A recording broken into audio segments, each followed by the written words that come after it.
മല. കുഞ്ഞിൻ്റെ പേര് മല. മണിയൻ പിള്ള രാജു എന്ന നടൻ്റെ മുഖം കാണുമ്പോൾ മലയാളികൾക്ക് ആദ്യം മനസ്സിൽ വരുന്നത് ഈ ഡയലോഗും മിന്നാരത്തിലെ പാലയിൽ നിന്നും വന്ന നീനയുടെ ഭർത്താവ് ലാസറിനെയുമാണ്. ഇന്നും മിന്നാരത്തിലെ മോഹൻലാലിൻ്റെയും മണിയൻ പിള്ള രാജുവിൻ്റെയും കോമ്പിനേഷൻ സീനുകൾ ആവർത്തിച്ച് കണ്ട് മലയാളികൾ ചിരിക്കാറുണ്ട്. നടൻ എന്നതിലുപരി നിർമ്മാതാവായെല്ലാം തിളങ്ങിയിട്ടുള്ള താരം 4 പതിറ്റാണ്ടോളമായി മലയാള സിനിമയുടെ ഭാഗമാണ്. നായകൻ, സഹനടൻ, കൊമേഡിയൻ, വില്ലൻ തുടങ്ങി മണിയൻ പിള്ള രാജു ചെയ്യാത്ത കഥാപാത്രങ്ങളില്ല. 69കാരനായ താരത്തിൻ്റെ ഏറ്റവും പുതിയ ചിത്രങ്ങളും വീഡിയോയുമാണ് പ്രേക്ഷകർക്കിടയിൽ ചർച്ചയാകുന്നത്. കഴിഞ്ഞ ദിവസം മമ്മൂട്ടിയുടെ സന്തത സഹചാരിയായ ജോർജിൻ്റെ മകളുടെ വിവാഹത്തിൽ പങ്കെടുക്കാൻ മണിയൻ പിള്ള രാജു എത്തിയിരുന്നു. ഭാര്യയ്ക്കൊപ്പം വേദിയിലെത്തി വധൂവരന്മാർക്ക് ആശംസകൾ നേർന്ന് മടങ്ങുന്ന നടൻ്റെ ചിത്രങ്ങളും ഫോട്ടോയുമാണ് ചർച്ചയാകുന്നത്. നടൻ്റെ പുതിയ ലുക്ക് തന്നെയാണ് ചർച്ചകൾക്ക് കാരണമായത്. ശരീരം മെലിഞ്ഞ് അവശനായ നിലയിലായിരുന്നു നടൻ. ശരീരഭാരം വളരെയധികം കുറഞ്ഞിരുന്നു. കവിളുകളും കൈകളും ക്ഷീണിച്ചിരുന്നു. ആദ്യമായാണ് ഇത്തരമൊരു രൂപത്തിൽ നടനെ മലയാളികൾ കാണുന്നത്. ഇത്രയും മെലിഞ്ഞിരിക്കുന്ന രീതിയിൽ മണിയൻ പിള്ള രാജുവിനെ മുമ്പ് കണ്ടിട്ടില്ല. ഇദ്ദേഹത്തിൻ്റെ ആരോഗ്യത്തിന് പ്രശ്നങ്ങളുണ്ടോ? ആർക്കെങ്കിലും അറിയാമോ? ഇത് പുതിയ സിനിമയ്ക്ക് വേണ്ടിയുള്ള മാറ്റമാണോ അതോ മറ്റെന്തെങ്കിലുമാണോ എന്നാണ് ഫോട്ടോ പങ്കിട്ട് ഒരാൾ റെഡ്ഡിറ്റിൽ കുറിച്ചത്. ഇതോടെയാണ് നടൻ്റെ ആരോഗ്യവുമായി ബന്ധപ്പെട്ട ചർച്ചകൾ ആരംഭിച്ചത്.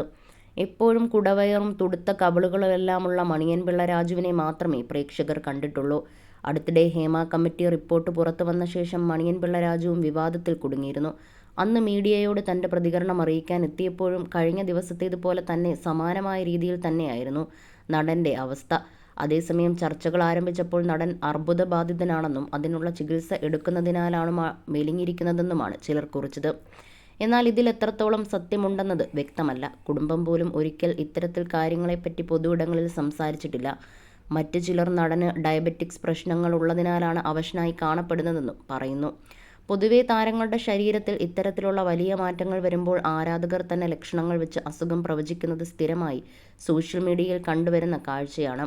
അടുത്തിടെ പനി ബാധിച്ചിട്ടും പുതിയ സിനിമയുടെ ഓഡിയോ റിലീസിനെത്തിയ വിശാലിന് മാരകമായ അസുഖങ്ങളുണ്ടെന്ന രീതിയിലായിരുന്നു കമൻറ്റുകളും റിപ്പോർട്ടുകളും പ്രചരിച്ചത്. പിന്നീട് പനി സുഖപ്പെട്ടപ്പോൾ വിശാൽ തന്നെ വന്ന് സത്യാവസ്ഥ വെളിപ്പെടുത്തുകയും ചെയ്തിരുന്നു. കോവിഡിന് പിന്നാലെ ന്യൂമോണിയ ബാധിച്ച് മരണത്തിനും ജീവിതത്തിനും ഇടയിലുള്ള നൂൽപ്പാലത്തിലൂടെ നടക്കേണ്ടി വന്ന അവസ്ഥയുണ്ടായതിനെക്കുറിച്ച് 1 വർഷം മുൻപ് മണിയൻ പിള്ള രാജു തുറന്നു പറഞ്ഞിരുന്നു. രോഗത്തിൻ്റെ ഒരു ഘട്ടത്തിൽ നടന് ശബ്ദം പോലും നഷ്ടപ്പെട്ടിരുന്നു. കോവിഡ് രോഗം നൽകിയ ഏകാന്തതയും ശബ്ദം നഷ്ടപ്പെട്ടതിൻ്റെ വേദനയും ചേർന്നപ്പോൾ ആകെ വിഷമിച്ചിരുന്നു. മനസ്സ് ദുർബലമാകാതെ പിന്തുണച്ചത് ഡോക്ടർമാരായിരുന്നുവെന്നും നടൻ പറഞ്ഞിട്ടുണ്ട്. പാലും പഴവുമാണ് അവസാനമായി മണിയൻ പിള്ള രാജു അഭിനയിച്ച് തിയേറ്ററുകളിലെത്തിയ സിനിമ. താരത്തിൻ്റെ മകൻ നിരഞ്ജ് മണിയൻ പിള്ള രാജുവും അഭിനയത്തിൽ സജീവമാണ്.